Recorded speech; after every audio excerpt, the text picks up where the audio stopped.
ውድ ተመልካቾች ሰላም ጤና ይስጥልን። ይህ ኢሳት ዲጂታል ነው። የሰዓቱን ዜና ይዘን ቀርበናል። ከዜናው ጋር ደረጀ ይልማ ነኝ።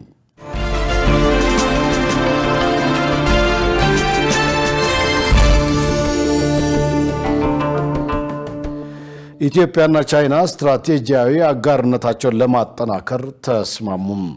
የቻይና ውጭ ጉዳይ ሚኒስትር ዋንግ ይ በኢትዮጵያ ባደረጉት ይፋዊ የስራ ጉብኝት ከጠቅላይ ሚኒስትር አብይ አህመድና ከውጭ ጉዳይ ሚኒስትር ዶክተር ጌዲዮን ጢሞቴዎስ ጋር ተወያይተዋል። ውይይቶቹን ተከትሎ የሁለቱ ሀገራት የውጭ ጉዳይ ሚኒስትሮች ባወጡት የጋራ መግለጫ በቻይና አፍሪካ የትብብር ፎረም ላይ የተላለፉ ውሳኔዎችን ለመተግበር ቁርጠኛ መሆናቸውን አረጋግጠዋል።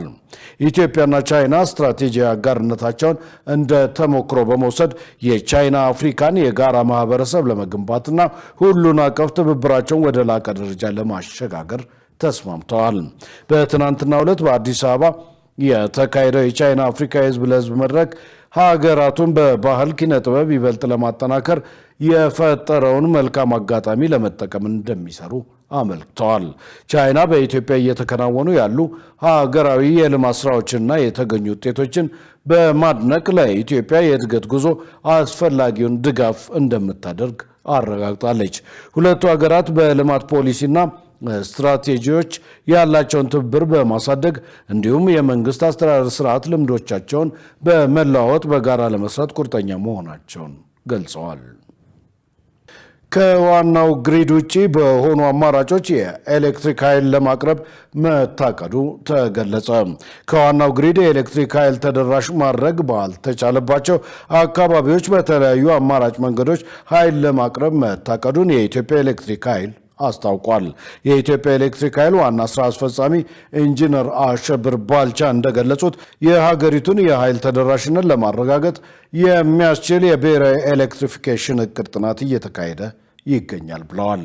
ይህ ጥናት አሁን ያለውን የኃይል አቅርቦት ሁኔታና ወደፊት መከናወን ያለባቸውን ዝርዝር ተግባራት የያዘ ሲሆን በቅርቡም ለሕዝብ ይፋ እንደሚደረግ ኢንጂነር አሸብር አስረድተዋል።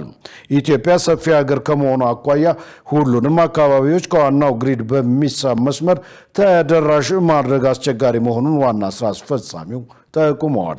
በመሆኑም ግሪዱ በማይደርስባቸው አካባቢዎች የፀሐይን ኃይል ጨምሮ በሌሎች አማራጮች ኃይል ለማቅረብ መታቀዱን ዋና ስራ አስፈጻሚው ገልጸዋል። የፀሐይ ኃይል ፕሮጀክቶችን በግል አልሚዎች ለማስገንባት ጥረት ሲደረግ ቢቆይም እስካሁን ወደ ትግበራ አለመግባታቸውን አስታውሰው አሁን ላይ ግን ለግንባታ ዝግጁ የሆኑ ፕሮጀክቶች መኖራቸው በቅርቡ ወደ ስራ እንደሚገቡ መግለጻቸውን ኢፒድ ዘግቧል። አዎንታዊ አስተሳሰብ ባለመዳበሩ ውስብስብ ችግር ውስጥ እንድንገባ ሆኗል ሲል የአዎንታዊ አስተሳሰብ ለኢትዮጵያ ማህበር ገለጸ። ማህበሩ በህብረተሰቡ ዘንድ አዎንታዊ አመለካከት እንዲሰርጽ ከመንግስት ጋር በቅርበት እንደሚሰራ አስታውቋል። ሰላማዊት ሙሉጌታ።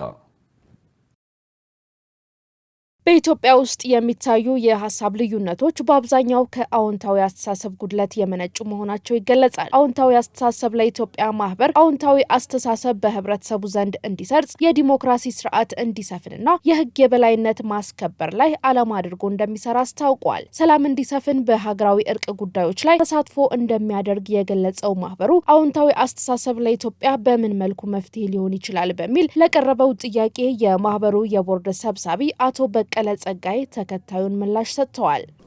ኢትዮጵያን ውስብስብ ችግር ውስጥ ያስገባው የአዎንታዊ አስተሳሰብ አለመዳበር፣ እያንዳንዱ ሰው አዎንታዊ አሳቢነት ባህሪ ቢጎናጸፍ ወደ ግጭት አይሄድም። ችግሮችን በውይይት በሰጥቶ መቀበል መፍታት ይችላል። የፖለቲካ ባህላችንም መስተካከል ያልቻለው አዎንታዊ አስተሳሰቡ ስላልሰረጸ ነው። አሉታዊና አዎንታዊ አስተሳሰብ ሁለቱ እርስ በርስ በመነጋገር ሰጥቶ በመቀበል ችግሮችን መፍታት አይችሉም።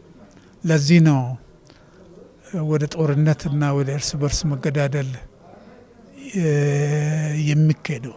ችግሮችን ለመፍታት በአዎንታዊ አስተሳሰብ ላይ ተመስርቶ ሲሰራ ውጤታማ ወደሚያደርግ ሁኔታ ነው የሚወስደው። ኃላፊነትንም ይወስዳል፣ አይፈራም። የተጠና ኃላፊነትን ወስዶም ወደ ስራ ይገባል። ስለዚህ ሀብታም ለመሆን እድሉ ሰፊ ነው። ማህበሩ የዜጎችን ሰላምና ደህንነት በማስጠበቅ በኩል የመልካም አስተዳደር ችግሮችን ነቅሶ በማውጣት መፍትሄ እንዲሰጣቸው ጥናታዊ ጽሁፎችን በማዘጋጀት ከመንግስት ጋር በጋራ መስራት ላይ እንደሚያተኩር ሰብሳቢው አቶ በቀለ ገልጸዋል። ካልሆነ ስለ አዎንታዊ አስተሳሰብ ብቻ በመስበክ ሳይሆን ስትራቴጂ ተቀርጾለት ስልት ተዘጋጅቶ በማን ምን መስራት እንዳለበት በምን መልክ ችግሮችን ማቃለል እንደሚቻል ሀሳቦችን እንግዲህ በግልጽ በማቅረብ የሚከናወን ነው የሚሆነው ለማለት ነው። እንደ ሲቪል ማህበራችን በእነዚህ ጉዳዮች ላይ በመብት በሰላም መጠበቅ መልካም አስተዳደር በመሳሰሉት ዙሪያዎች እንግዲህ ሰፊ ስራዎችን ለመስራት ነው የሚያስበው። አሁን ግን የተወሰኑ ስራዎችን ነው በዚህ አመት ለመስራት ያቀድነው። ለወደፊት ሰፋ ባለ ሁኔታ በእነዚህና በሌሎች በድህነት ቅነሳ በወጣቶች አእምሮ ለውጥና ወደ ስራ እንዲገቡ በማድረግ በመሳሰሉት እንግዲህ አዎንታዊ የሆኑ ስራዎችን ለመስራት እንችላለን የሚል እምነት አለ። በአዎንታዊ አመለካከትና አስተሳሰብ ለውጥ በመሳተፍ የተዛቡ ትርክቶች ታርቀው በዜጎች ተሳትፎ ዲሞክራሲያዊ ስርዓት ለመፍጠር ተልዕኮ አድርጎ እንደሚሰራ የማህበሩ የቦርድ ሰብሳቢ አቶ በቀለ ጸጋይ አስገንዝበዋል።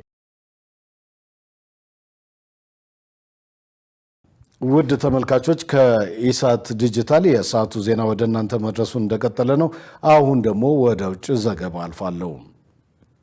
የሶማሊያ ኃይል በአልሸባብ ቁጥጥር ስር የነበሩ ግዛቶችን በማስለቀቅ በሞቃዲሾ አቅራቢያ ያለውን ሰላም እያሻሻለ ይገኛል ተባለ። ምንም እንኳን በቅርቡ በሶማሊያ ኃይል ድሎች ቢመዘገቡም ታጣቂው ቡድን አሁንም ከፍተኛ ስጋት ሆኗል ሲሉ ባለስልጣናት አስጠንቅቀዋል። ዮሐንስ ተስፋ ተጨማሪ አለው። ባለፈው ዓመት በእስልምና እምነት መሰረት ቅዱስ በሆነው የረመዳን ወር የአልሸባብ ተዋጊዎች ከሞቃዲሾ 45 ኪሎ ሜትር ርቀት ላይ የምትገኘውን ባሪቤ ከተማን ወረው ነበር። መሰረተ ልማቶችን አውድመው ቤቶችን በማቃጠላቸው ዳይና ሙክታር አደንን ጨምሮ ብዙዎች ለመሰደድ ተገደዋል። በረመዳን ወቅት ከቤታችን ተፈናቅለን እስከ ረመዳን ፍጻሜ ድረስ ወደ ኢላሻ ሰፈራ ሸሸን። እዚያው ቆይተን ቢሆን ኖሮ እንገደል ነበር። ይህ እስኪሆን ድረስ እዚያው መጠበቅ አልቻልንም። አደን ወደ ባሪሬ የተመለሰችው የመንግስት ጦር ከተማዋን ነጻ ካወጣና መልሶ ለመገንባትና ደህንነቷን ለመጠበቅ ቃል ከገባ በኋላ ነው። እንደ አውሮፓውያኑ በ2022 እና 2023 የሶማሊያ ብሔራዊ ጦር ከፍተኛ ድል በማስመዝገብ ወደ 200 የሚጠጉ ከተሞችንና መንደሮችን ከታጣቂው ቡድን እጅ አስመልሷል። ይህ የጸጥታ መሻሻል ደግሞ በሞቃዲሾ ነዋሪዎች ዘንድ የተሻለ ተስፋ እንዲኖር አድርጓል። በሞቃዲሾ የሚገኙ የጸጥታ ባለስልጣናት በአልሸባብ ላይ በሚደረገው ውጊያ ስኬት እያገኙ መሆኑን ይናገራሉ። ከቅርብ ጊዜ ወዲህ ምንም አይነት ትልቅ ጥቃት አለመመዝገቡንም ይገልጻሉ። የመጨረሻው ትልቅ ጥቃት የተፈጸመውም እንደ አውሮፓውያኑ በነሐሴ 2024 ሲሆን በወቅቱ ታጣቂዎቹ ከከተማዋ ሊዶ የባህር ዳርቻ ላይ በደርዘን የሚቆጠሩ ሰዎችን ገድለው ነበር። ይሁን እንጂ የሶማሊያ ጦር የአልሸባብ የውጊያ ስልቶች ሁልጊዜ እየተቀያየሩ መሆኑን ይገነዘባሉ። ይህም እነሱም ስልታቸውን እንዲቀይሩ አስገድዷቸዋል። በአሁኑ ወቅት በሞቃዲሾ የፍተሻ ጣቢያዎችና የጥበቃ ስራዎች ተጠናክረው ቀጥለዋል። የመንግስት ባለስልጣናት የሚያዘወትሩባቸው ሆቴሎች፣ ምግብ ቤቶችና ሌሎች ቦታዎች በኮንክሪት ምሽጎች ታጥረዋል። አብዛኛዎቹ ኤምባሲዎችና የፕሬዝዳንቱ ጽህፈት ቤት በአውሮፕላን ማረፊያ አቅራቢያ በሚገኝ ምሽግ መሰል ቀጠና ውስጥ ይገኛሉ። የአልሸባብ ታጣቂዎች ሁልጊዜ ራሳቸውን እያሻሻሉ መሆናቸውን በግልጽ ተረድተናል። የጥቃት ስልታቸውና የሚጠቀሙበት ውስብስብ ስልት እየተቀየረ ነው።